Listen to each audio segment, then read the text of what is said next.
Hello, my dear audiences. Welcome to the show. I say good morning, good day, good evening, good whatever, depending where you are. Yet, I want to say Merry Christmas to you. And Christmas is right in the corner. It's waving at us. So I want to say, together with my guests, Merry Christmas to you on my count. 3, 2, 1. Merry Christmas to you. Very good. All right. So. Except on my call or saying Merry Christmas, Kim, on my right-hand side, a political commentator, a writer, a good friend of mine, and Election丨East, an attorney at law, never get agreement on issues that we are talking about. So is that a good thing or a bad thing? I don't know, but it is a country of democracy. It is a country of different colors, a country of different tastes. So whoever deserve to say, and everybody deserves to say, as long as you deserve to say something, and you're legit. Anyway, so on my right-hand side, once again, my good friend Ken Hemming, a wonderful writer, a political commentator, a very, very philosophical guy, and I believe he's mentally healthy at this very moment. Questionable. So welcome to the show. Thanks, Jack. I love you. I love Alan. I love your viewers more than anyone. Another mentally healthy guy, my good friend Election丨East, wonderful attorney at law, and a very aggressive attorney at law. Not this time. He is my legal advisor, and also on the presidential election, he is also somebody I rely upon on many issues, even from the angle of a legal point. So to you, Alan, welcome to the show. Thank you. It's a pleasure and honor as always. Yeah. I have to say some bad word about Cam before you start so that you get ready. How about that? Well, I don't think I need help. Ken says to me prior to the show that he is going to send you to a psychiatrist once we finish. So well, maybe he wants me to talk to his psychologist. I could give him some. They fired me. They said there was no hope. All right. Okay, very good. That's a very good start, right? Well, so instead of seeing your psychiatrist, you're going to check with his psychiatrist about what's going on with him, right? And he might need a psychiatrist as well. There might be some medication that's required with Very good. Doctors have some business to do, right? My daughter would agree with you. All right, very good. All right, so, well, I have questions that you guys saw last night, right? I believe you are all prepared, except especially Alan. So my first question, looking at the poll of Donald Trump, right? And there is a very, very funny way of reading it, different ways of reading the poll. And then by that I mean, there is always, and for the last 1 week and a half, or almost 2 weeks, huge, or almost a severe comment or criticism on his ban of Muslims entering into the country. It looks there are two questions. So first, what's your comment to the Donald Trump poll rating? So I'll start with Cam, please. I'm 100% for not allowing Muslims to enter our country. Tell your audience. Yeah, well, I am. But no, I completely agree. If people take a minute and think back, when we had Carter as president, he didn't let Iranians come in, okay? When they had our hostages, 440 hostages, or no, 440 days. And we didn't really import, or we didn't allow immigration from Germany and from Japan in World War II. And only 30% of the Germans were really in the Nazi Party, and only a smaller percent than that were fervent.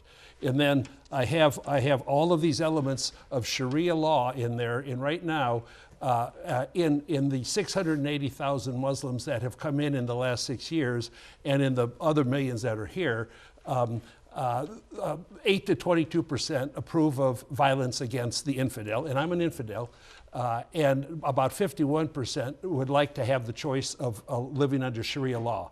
And Sharia law includes things like you can marry a 9-year-old and have sex with her. All of these things, I'd like to take a minute one time and go through this and see what Ellen thinks. But so anyway, I think we'll have blood on our hands of people that are living right now. And there's another element called taqiyya.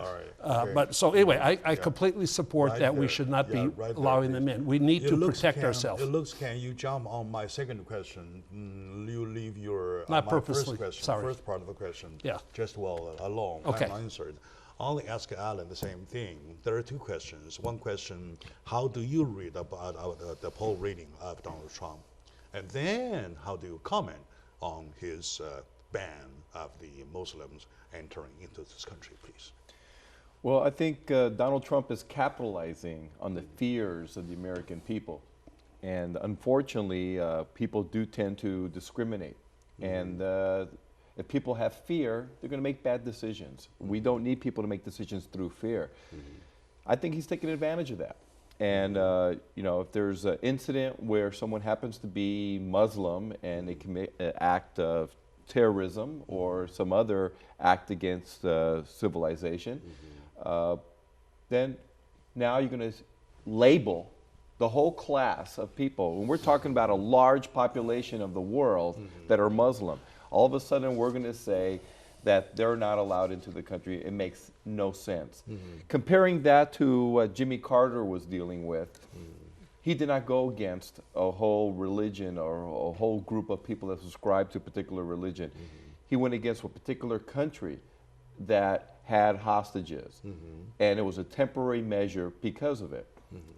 So there's not really to be compared. And you know, I think Donald Trump has not only done it with the Muslims, he's done it with the issue with the wall. He's done it with multiple issues. For example, you know, the trade that President Obama did for Bergdahl and for the detainees in Guantanamo Bay. Yeah, Five. Guantanamo Bay, Or, yes. excuse me, 5 of the most dangerous, they say, of people involved in acts of terrorism. All right. So why would he make that trade? 1 for 5, and why him when he supposedly is a traitor? So this is something he's capitalizing. So he's making this part of his narrative. Right there. I know why he right made the there, trade. Right there, please. Yeah. And I want you guys come focus on one point. Yes, sir. Alan says that Donald Trump, is trying to take advantage of the situation. He's wrong. Take advantage of people's fear to create some atoms of fear, to create a new situation that you got to vote me, right? And you're saying that what he's doing is exactly right, because in history there are examples. There are laws like that. Jack, if there were no examples, I would feel exactly the same. It is sort of accessory. There's people breathing here now. If we let these guys in, there are going to be dead people, and it might be us. Let me ask you both. Period. Is it because there in history had been one, we have to do exactly the same thing? No, Or not does everything stands alone. Does history prove itself what we have done for the Chinese Exclusive Act and for the Japanese camp, that we were wrong, so that we correct it? And now we say, now that in history there have been those instances, we have to do it again. Am I politically right or am I politically wrong, Alan, please? Well, I think you make a great point. Was it effective having Japanese Americans in internment camps? Was that really effective? I don't know. I think if you look back in history, it was definitely a stigma for the Japanese Americans. Some of them just left, but the ones that stayed here and had property here and had their businesses here, you know, it affected a generation of people. And, Yeah. it's a And trauma. by the way, the It is a Japanese trauma fought to great human for America race. against the Germans, too, Okay. in that. Let's stick to the Chinese Exclusive Act. 1883 to 1882. 1943. 1882 and 1943. 1882 to 1943. Right. What's your comment on that? Well, the purpose of that act, Was I that believe, right or was that wrong? The purpose of that act was to limit laborers coming in and taking that. Regardless of purpose, was that right or was that wrong? You know, I don't have an answer because I don't know. I wasn't there at the time, and you have to understand the circumstances at the time and all of the contributing attributes that create to a decision. Why would we, through voting at the Congress, overturn it, ban it? Well, because circumstances changed, I guess. Because circumstances change. All right, good. Yeah, that's all. Right. He says circumstance changes. So I think it's looking back in history, it was a sad time that we had a Congress that made that decision. It took so long to correct. You know, there was fear again. Fear that individuals from foreign lands would come here and they would affect our economy or, you know, either take over. This is something that wasn't the first time that's happened, and nor the last time. We tried kicking out Mexicans because, or people that were even Mexican Americans that were born here, we tried kicking them out for similar fears. When the economy was bad, we raised the issue that these are individuals are causing our economy to suffer. And then we take knee-jerk action. See, that's just false. What is that's the a famous false statement. saying about history, about people learning You better from remember history? it or it will We repeat learn itself. History, the purpose of learning history is to stop history from repeating itself.